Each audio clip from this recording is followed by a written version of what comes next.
Bonjour mes chers amis, nous nous retrouvons pour l'étude du Pele Yoetz, Rabbi Eliezer Papo, le Pele Yoetz. Donc nous sommes actuellement donc à la lettre Gimel, Gimel comme Gezel.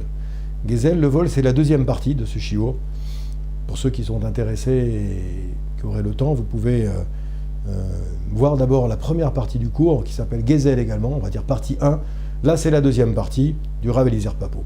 Avant de commencer, donc, nous allons dédier ce cours pour la Refoua Shelema de Johanna Batsara.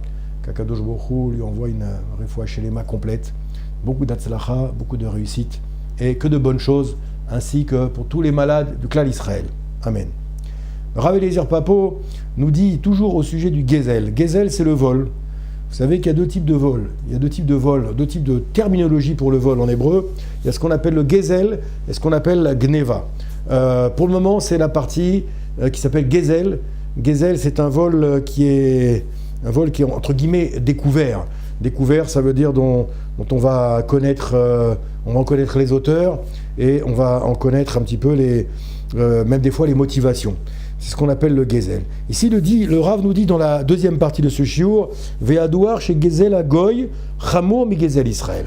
On pourrait croire des fois que lorsqu'il s'agit d'un non-juif, qu'on pourrait finalement abuser de sa confiance ou abuser de ses biens parce que justement c'est un non-juif. Ici, le Rav vient nous rappeler chez Gezel Agoy, Chamour mi Gezel Israël. Alors c'est une position effectivement qui semble un petit peu dure par rapport au Shulchan Arour qui adopte des positions des fois un petit peu différentes sur ce sujet. Et pour l'instant restons sur le Rav Eliezer Papo du Pele Yoetz qui nous dit pour lui Gezel Agoy Chamour mi Gezel Israël. Ça veut dire que voler un non-juif c'est plus grave que voler un juif, nous dit ici. Pourquoi? Shenilva imo gam avon chilul Hashem machamour. Parce qu'en plus du vol, qui est déjà quelque chose de répréhensible en soi. Vous savez que quand on vole quelqu'un, ou quand on commet cette malversation, malheureusement, on transgresse un des 10 commandements de la Torah. Parce que dans les 10 commandements, c'est marqué l'otignov, tu ne voleras pas. Donc c'est transgresser une des aseret adiberot, une des 10 paroles qu'Akadosh Baruch Hu nous a données sur le Har Sinaï. Ici, il nous dit, quand on vole un goy, eh bien, on nous dit ici que, pourquoi c'est plus grave, selon le Rabbi Eliezer Papo? Parce que, avon chilul Hashem, en plus du vol, on rajoute l'interdiction de ce qu'on appelle le chilul Hashem. Chilul Hashem, ça veut dire profaner le nom de Dieu. Vous connaissez cette expression, certainement, Mechalel, c'est-à-dire celui qui transgresse, qui profane, Mechalel Hashem, Chilul Hashem, eh bien c'est transgresser, profaner le nom de Dieu. Ça c'est un problème. Parce que non seulement la personne qui a volé, on va dire de lui que c'est un voleur, mais en plus de ça, on va dire, vous voyez, c'est un Yehudi, c'est un Juif, c'est un Ben Israël, et donc ça va provoquer ce qu'on appelle un Chilul Hashem et Chamour, qui est bien entendu extrêmement grave. וכתבו המקובלים שישראל הגוזל את הגוי גורם שהשר של הגוי יגזול שפע מהקדושה אל הקליפה. On va même nous dire ici, bon, c'est au niveau kabbalistique, au niveau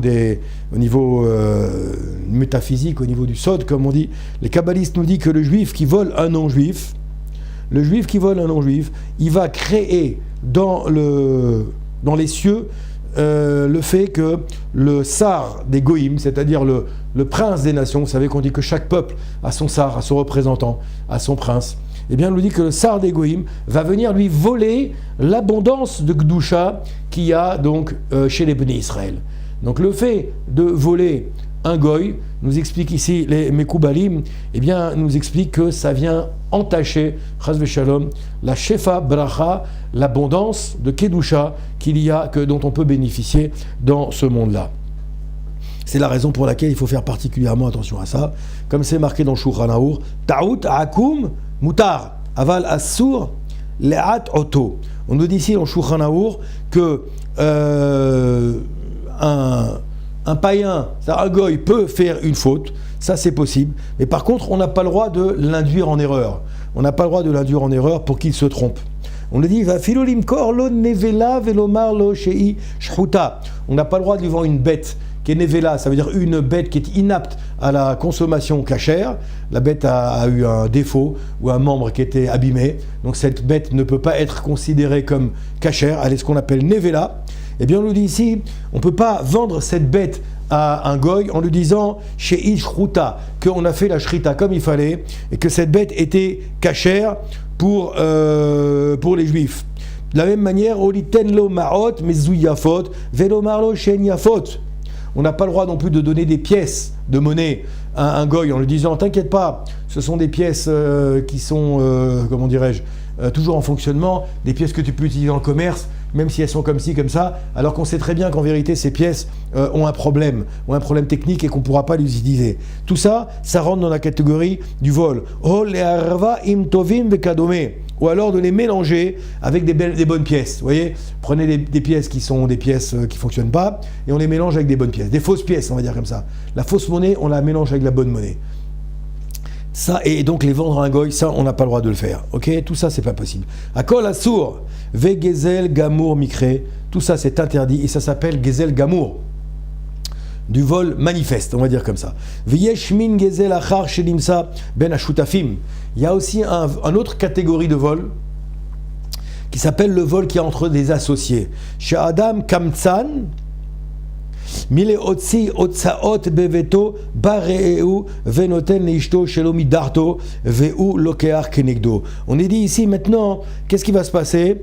C'est entre deux associés. S'il y en a un des deux qui est kamtsan, ça veut dire qu'il est avare et qui refuse maintenant de dépenser de l'argent, et que son associé maintenant, il va se rendre chez lui et il va donner à sa femme sans qu'il le sache, ou il va prendre de chez lui, on va dire contre son gré, d'accord? Eh bien ça, c'est considéré ici comme du vol, parce que son associé ne lui a pas donné son accord, son consentement. Arezé, gozel, vechote, velo, lo, et bien entendu, il porte la faute sur lui, la faute du vol. Yesh derer yachar lifne ish u beyoter adava matsui ben anashim liten tzedaka. Au matanot, au leotziot tsaot, shelo midaat be'alim. Il y a une autre catégorie de vol, on dit également ici qui dit que l'homme naturellement, en général, que l'homme est droit naturellement et qu'il n'en veut pas en venir à fauter, comment dirais-je, si ce n'est que malheureusement il va se laisser prendre, il va se laisser attraper par un Yetzerara. On nous dit ici que on va voir cette attitude qui existe plus particulièrement chez les femmes, qu'elles vont donner la tzedaka, ou alors elles vont faire des cadeaux, ou des dépenses que le mari ne connaît pas, que le mari il ignore. Ça pose un problème, ça s'appelle du vol. Mesdames, eh bien il faut le savoir effectivement, lorsque vous dépensez l'argent du foyer, il faut le faire en accord avec vos maris. Il faut que votre mari soit au courant. Il faut que vous ayez pu vous concerter avec lui avant de donner une zdaka, avant d'annoncer une trouma que vous allez donner à une œuvre de bienfaisance. Eh bien, nos sages nous disent que si maintenant la femme l'a fait sans l'accord de son mari, c'est également considéré comme du vol. D'accord? Le gamze gezel mikre, shoel shelomi da'at, le gazlan have. Celui qui questionne quelqu'un sans vouloir vraiment acheter, c'est une autre catégorie de vol. Vous savez, vous rentrez dans un magasin, vous savez pertinemment que vous n'allez pas acheter. Et puis vous commencez à questionner le vendeur, excusez-moi, le vendeur, d'accord? Et vous allez commencer à lui poser des questions et vous lui faites sortir des boîtes du magasin et le gars va se décarcasser. Pourquoi? Parce qu'il pense maintenant qu'il a un bon client en face de lui. En finalité, vous savez que vous allez rien acheter. Et vous repartez en disant merci, au revoir. Eh bien, ça s'appelle également du vol, nous dit ici le Péléoët. Gazlan avait ve'arbe kashlu be'inyan na'alaim sfarim ve'kadome. Et beaucoup maintenant, ça se produit souvent au sujet, vous voyez, il parle ici de chaussures ou de livres. J'ai pensé tout de suite à ça d'ailleurs, vous voyez. Eh bien, parce que ça arrive des fois. On va dans un magasin simplement pour se faire un petit kiff, et puis on n'a pas vraiment envie d'acheter. Et puis on fait déballer et des boîtes et des boîtes et des boîtes. Et puis, bien entendu, on fait miroiter au vendeur qui a un achat potentiel. Donc le vendeur, lui, il est content et il va faire le maximum pour optimiser sa vente, si je puis dire. Eh bien, ça, c'est un problème. Ou des livres. On va faire sortir ici dans une bibliothèque des livres, comme si on allait acheter quelque chose. À la finale, on n'achète rien. Ça s'appelle également du vol. Ma me'ot sarir lizaher lishkol bepele shelo lekabel shelo lechol meish asher achol echol ushte yomar velo. On nous dit qu'il faut faire attention également d'aller manger ou d'aller boire chez quelqu'un qui nous dit « Bois, mange, sers-toi, fais comme tu veux, tu es chez toi ici ». Mais en vérité, on sait que la personne, elle pense pas forcément ça. La personne, dans son cœur, elle veut qu'on fasse les choses de manière mesurée. Imaginez-vous, vous êtes invité chez quelqu'un, la personne te dit, vas-y, bois, mange, profite. Et puis tu lui vides son bar, tu lui vides son frigidaire. Et la personne, tu repars de chez lui, puis la personne, elle n'a plus rien. Tu lui as vidé la maison. Ça, bien entendu, ça pose un problème. Ça s'appelle également ce qu'on appelle du vol également. Deozule mozil gabe mishum ksufa deika serer gazel. On nous dit que ça aussi, ça s'appelle du vol. Veyesh chevrat raim shenotli mechavreta betorat matana ou bezol al kol chacha shelo betovatam shel baalim. On nous dit ici qu'il y a des amis qui se servent chez leurs amis. Faisant comme si maintenant il y a certains objets de la maison qui étaient pour eux, comme s'il y avait des choses qui leur appartenaient.